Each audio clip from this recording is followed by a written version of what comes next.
Hello, welcome to This Week on Mustard TV. Do you care who collects your bins, or who repairs the potholes in the roads, or who provides care for grandma? Well, Norfolk County Council have decided to look at how current government plans for more devolution could affect us. And one of the options on the table would be to create one large council for the whole of Norfolk.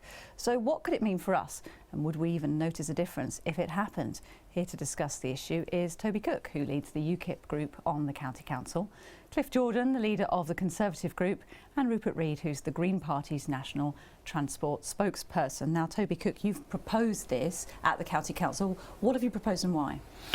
Well, Claire, the motion called for a review of all the options available to the people of Norfolk for local governments of the county, and unitary is just a part of that. So what is unitary, for those of us who don't know? Unitary means a single tier authority. At the moment, Norfolk's one of the 27 counties in the entire United Kingdom that actually operates a two-tier system. So we in other words, you have the county council right, and districts and boroughs as the second tier. And would the district councils go? Well, the whole thing goes. Often one hears that it's Norfolk County Council taking over the districts. It's not at all. Everyone stands down, and you stand for re-election, you know, be it county-wise or whatever the unitary authority's scope is. What would be the benefit of doing it? Well, of course, there's a huge savings involved. I think it's quite easy to look at a single unitary option for Norfolk, just because he explains it rather sort of better, I think, than other examples. I'm not saying that is the right answer, and we don't know the right answers till we've looked at all the options, and then we've got to put it to the people in a very extensive advisory poll. But to just give you an idea, using the Ernst & Young model for Leicestershire, there was savings of just under 40 million a year on year. Now, the cost of doing that would be about 20 million, and it would probably take 3 to 4 years to actually do it. So it's not an instant thing at all. Mm-hmm. But in the light of the cuts that that everyone knows about coming from central government, we've got to have a look at all the options.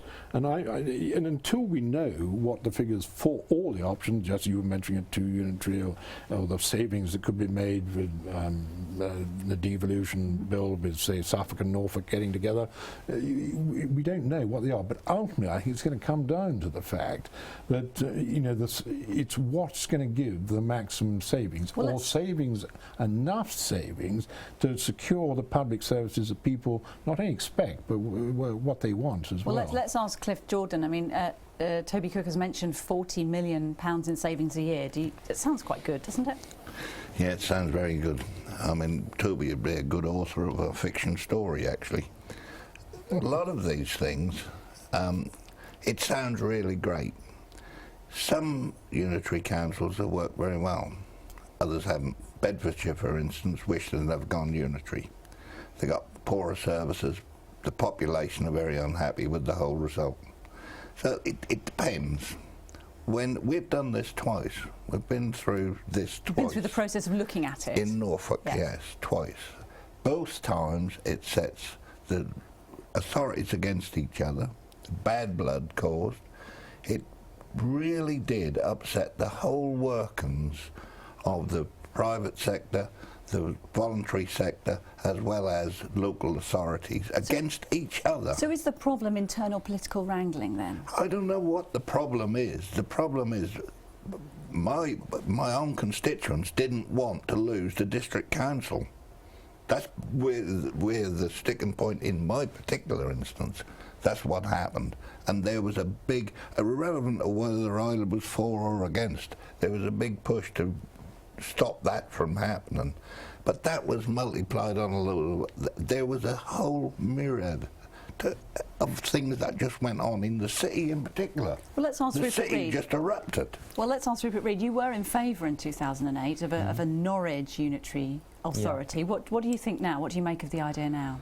Well, our number one priority as Greens is we want to get power closer to the people. So we must talk about value for money. Of course, everyone wants value for money. But we also need to talk about real democracy. You can't have real democracy when you don't have local authorities that have enough power or enough money to run themselves adequately. So the big underlying issue here is if we're going to have any real devolution or decentralisation in this country, which we in the Green Party say is overwhelmingly needed, the government's got to be prepared to let go of some of its money and have real power come to the people who can use it locally. At the moment, we are one of the most centralised countries in Europe. That's just completely unacceptable. So turning to the situation here in Norfolk and in Norwich, yes, we were in favour, the Greens, the last time around, of a greater Norwich, ideally, unitary authority. So larger than the current Norwich boundary. Right, partly because we think that Norwich is expanding at the moment. We in the Greens are very concerned about some of the aspects of that process of expansion. We want to preserve Norwich's de facto green belt.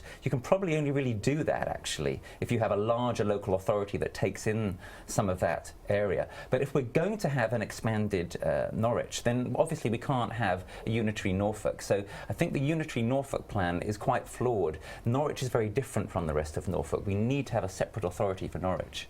But you could have all authorities getting together to agree to pool power, to agree in the way the government look at devolving things down is to that type of arrangement.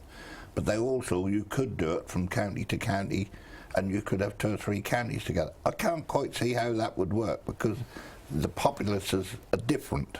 Well, you could have an East point Anglia regional authority, which would be Norfolk and Suffolk. There's something to be said for that. Absolutely. But if you did have that, again, you would need to make sure that real power is also available in localities such as in Norwich. Well, let's bring Toby Cook in, gentlemen. I think that what people have got to see is that under the current austerity climate, the current situation sustainable? In my view, it's not.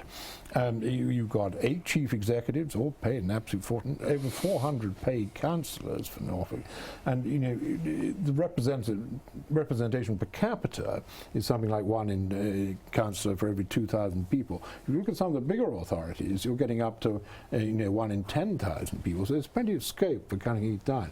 And in my view, until everyone knows what all the figures are, just as Rupert was saying, what a greater Norwich thing, what would the savings be? We don't know as yet. And that's the whole point of this review. Nothing ruled in, nothing ruled out.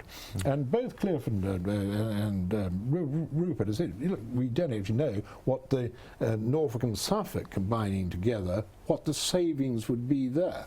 But of course, unless they combine together, rather than Suffolk has said they're very keen to go alone themselves, that would actually destroy the LEP, because the LEP, the Local Enterprise Partnership, is between Norfolk and Suffolk.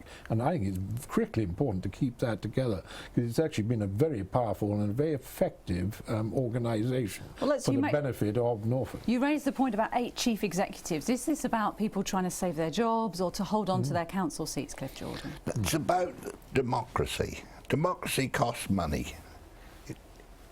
If you really want for the people to be served, they have to have a voice. And I did say earlier, the district council, they really didn't want to lose the district council.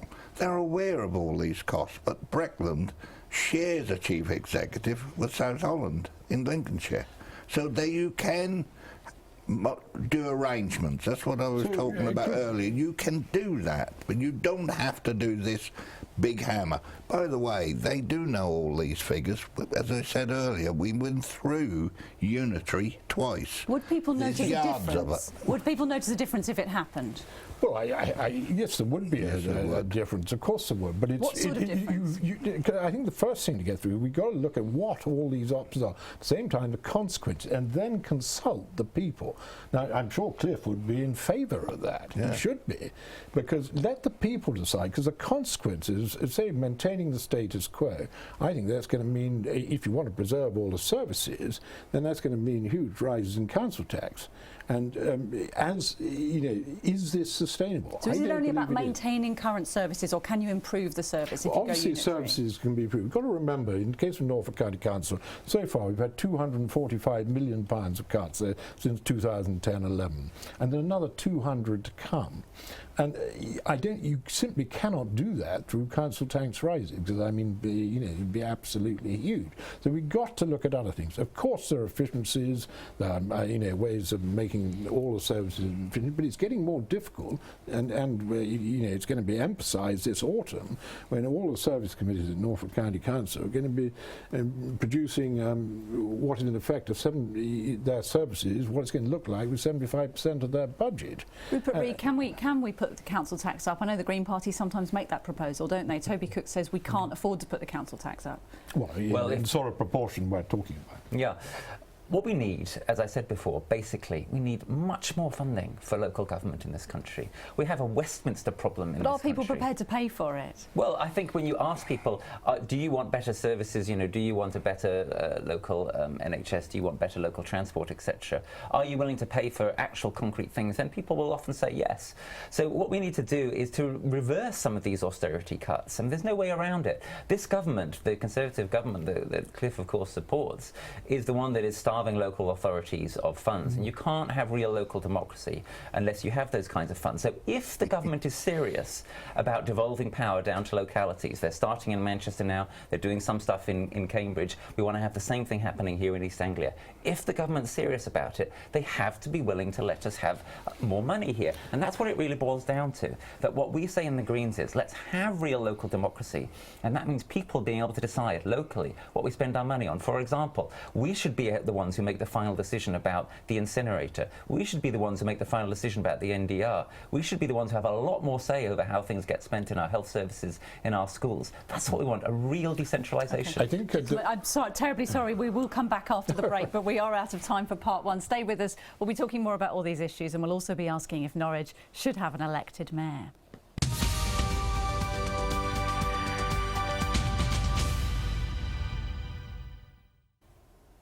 Hello, welcome back. Tonight we're talking about something that could affect us all, but you've probably never even given it a second thought. How Norfolk is governed is up for discussion after the County Council decided to look at the possibilities for devolution in the county.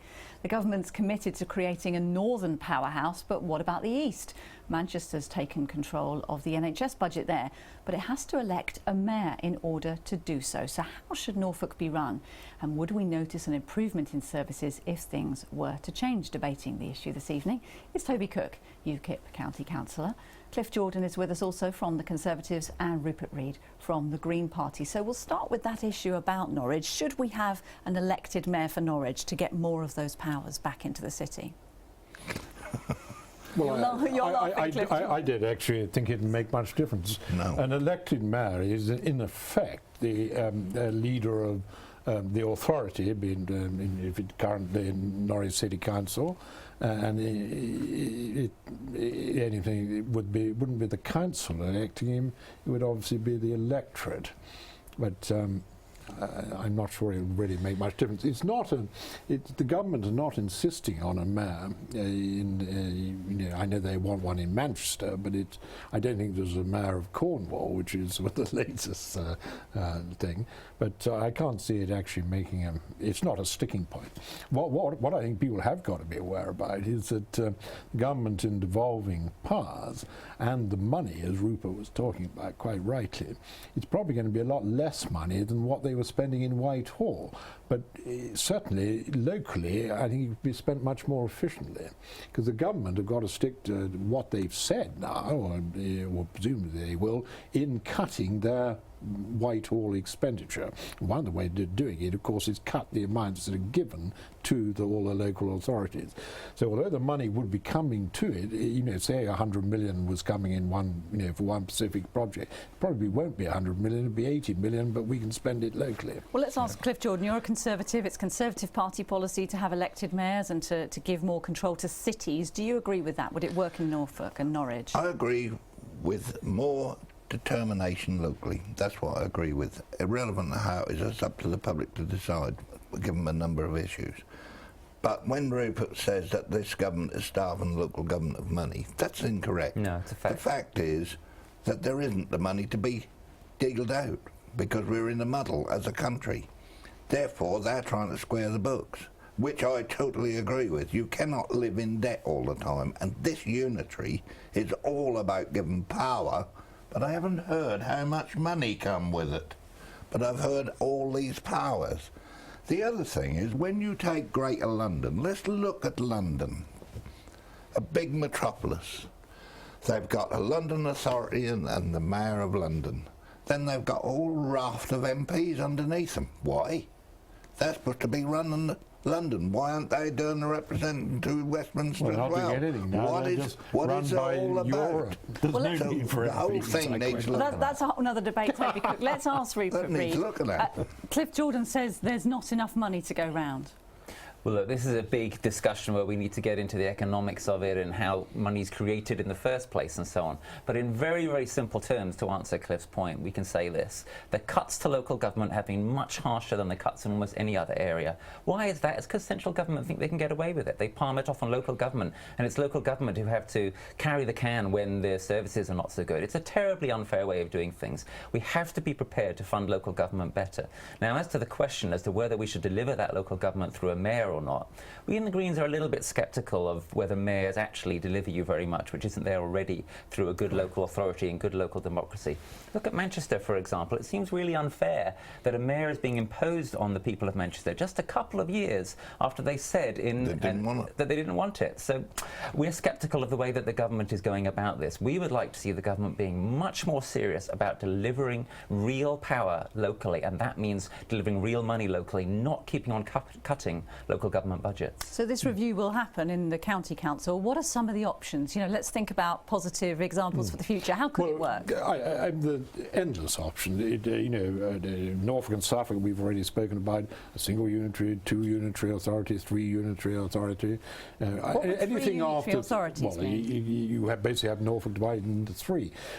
Anything after three, I think the savings would be pretty minimal. Three itself is But not Toby, it's very not good. just about the savings. You keep talking about the savings. That's right. Can you really put a price on democracy in this way? Well, what about thinking about planning issues, for example? How are we going to deal with planning let's have a look at planning at the moment. if Norfolk is a unitary? Yeah, How would that work? let's have a look at planning at the moment. Basically, you've got both all the districts and boroughs responsible for local planning. At the same time, you've got county doing its share of the planning too, and so there's complete. To combine that would be make a huge amount of sense. What else do the districts do? They collect the waste.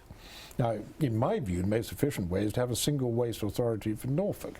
That would save, I think, probably 3 or 4 million in itself, and that will be coming up very shortly at the WAG Waste Advisory Group. Let's stick with planning. I mean, I think what people are really concerned about on planning is they want to be able to go to a council and have their say on some planning issue that comes up.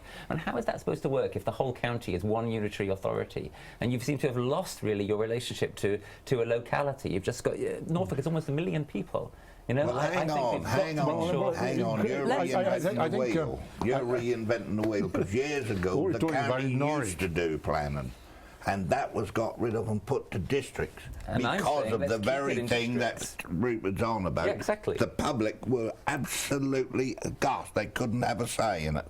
That's one of the reasons why that don't work. Let's look at planning too. The NPPF, the National Planning Policy Framework, that is the problem with all these, what people are really up in arms with, about developers being able to appeal, local decisions, even district boroughs turning the planning down. Look what's going on in West Norfolk now. You've got the Ongar Hill wind farm development, and the local do not want it. They developers appeal. It will almost certainly get it.